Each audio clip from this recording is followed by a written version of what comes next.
Assalamualaikum warahmatullahi wabarakatuh. Perkenalkan, nama saya Gilang Yuda Pamungkas. Di sini saya akan menjelaskan tentang bahasa Indonesia diminati dan dipelajari oleh bangsa-bangsa di dunia.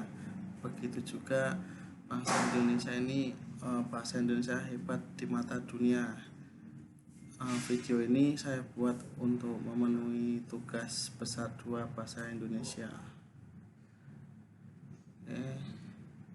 Pertama, saya di sini akan menjelaskan tentang latar belakang. Bahasa Indonesia telah lama digunakan sebagai alat diplomasi. Pemerintah memberikan perhatian serius kepada kita di akhir masa jabatan Bapak SBY, meresmikan Pusat Pengembangan Strategi Diplomasi Bahasa.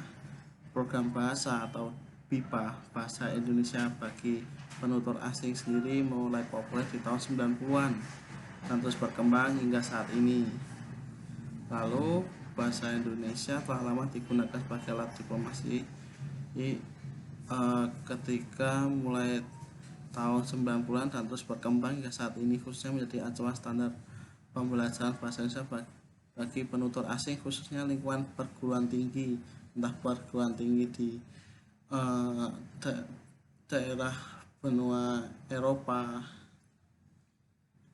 dan juga terutama di area benua Asia. Berikutnya tentang rumusan masalah. Rumusan masalah yang akan dibahas dalam ini yaitu pertama, mengapa bahasa Indonesia diminati oleh banyak negara. Yang kedua adalah apa yang menjadi kehebatan bahasa Indonesia di mata dunia. Ketiga, bagaimana perjalanan yang telah ditempuh untuk menjadikan bahasa Indonesia sebagai bahasa internasional. Oke, next untuk yang ketiga, mulai dengan pembahasan yaitu tentang bahasa Indonesia diminati oleh banyak negara. Jurusan bahasa Indonesia tersendiri terdapat di berbagai universitas di Jepang.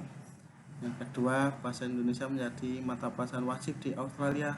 Lalu bahasa Indonesia ada di Ukraina, serta banyak tempat khusus bahasa Indonesia yang terdapat di Kanada. Dan bahasa Indonesia sendiri semakin diminati di Korea, dan untuk di berita ini bahasa Indonesia dipelajari 56 negara. Bahasa Indonesia bisa jadi bahasa internasional. Hebat sekali. Lalu untuk berikutnya, bahasa Indonesia diminati oleh banyak negara ini masuk dalam berita Kompas tentang 9 bahasa paling diminati untuk dipelajari di ASEAN. Indonesia termasuk. Jadi bahasa Indonesia ini sering digunakan untuk di daerah ASEAN, mungkin di area tempat acara pemerintah, dan juga untuk di destinasi wisata di Indonesia seperti Bali itu mulai menggunakan bahasa Indonesia. Dan untuk berita berikutnya tentang bahasa Indonesia menjadi bahasa yang banyak diminati saat ini. Yang berikutnya tentang kehebatan bahasa Indonesia di mata dunia. Bahasa Indonesia ini termasuk bagian 10 besar dari bahasa dengan penutur paling banyak. Berikutnya, bahasa Indonesia digunakan sebagai bahasa ilmiah internasional, dan juga bahasa Indonesia menjadi bahasa resmi di kota Ho Chi Minh, Vietnam, dan di Mesir memiliki pusat studi tentang Indonesia. Lalu berikutnya tentang fakta menarik bahasa Indonesia. Yang pertama, berada di peringkat 3 di Asia setelah Jepang dan Mandarin. Dan berikutnya ditetapkan sebagai bahasa resmi kedua di Vietnam. Ketiga, menjadi bahasa terpopuler keempat di Australia. Dan di Wikipedia, bahasa Indonesia menjadi peringkat 25 dari 250 Wikipedia berbahasa asing di dunia. Lalu kelima, terdapat 72.000 pembelajar bahasa Indonesia diperwakilan Indonesia di luar negeri. Dan di nomor 6, menurut Kemenlu nomor 106 tahun 10, ada 52 negara asing membuka program studi bahasa Indonesia di beberapa antaranya yaitu Inggris, Amerika, Australia, Maroko, Vietnam, Jepang, Kanada, Ukraina, Korea, Hawaii, Suriname. Dan hingga akhir 2020 ada 355 lembaga penyelenggara program BIPA di 41 negara. Oke, yang keempat tentang kesimpulan.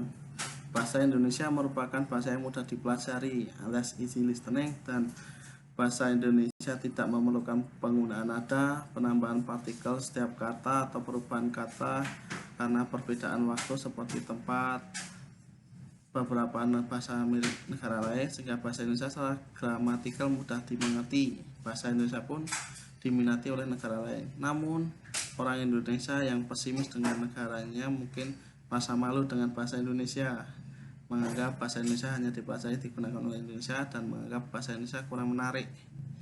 Oleh karena itu, sebagai warga negara Indonesia, kita harus menggunakan bahasa Indonesia dengan baik dan benar.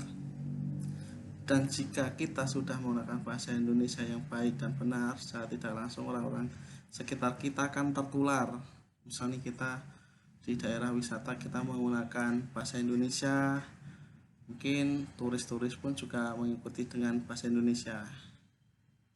Kelima, saran yang dapat dirangkum dari penulis untuk pembaca supaya tercapai tujuan dan manfaat yang diharapkan adalah: yang pertama, tidak menggunakan atau mencampur adukan bahasa asing dengan bahasa Indonesia secara berlebihan.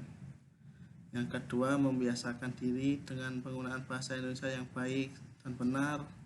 Yang ketiga, meningkatkan rasa bangga atas penggunaan bahasa Indonesia. Indonesia dengan banyak kepulauan harusnya bangga dengan bahasa sendiri, dan juga menggunakannya dengan baik dan benar secara sopan dan juga santun, entah dimanapun, kapanpun. Lalu yang keenam adalah daftar pustaka. Berikut yang tertampil di sini adalah daftar pustaka yang saya gunakan untuk menyusun makalah bahasa Indonesia diminati oleh bangsa-bangsa lain. Dan di akhir kata banyak kekurangan dan kekhilafan, saya mohon dimaafkan. Sekali lagi saya ucapkan minta maaf dan saya ucapkan terima kasih. Assalamualaikum warahmatullahi wabarakatuh.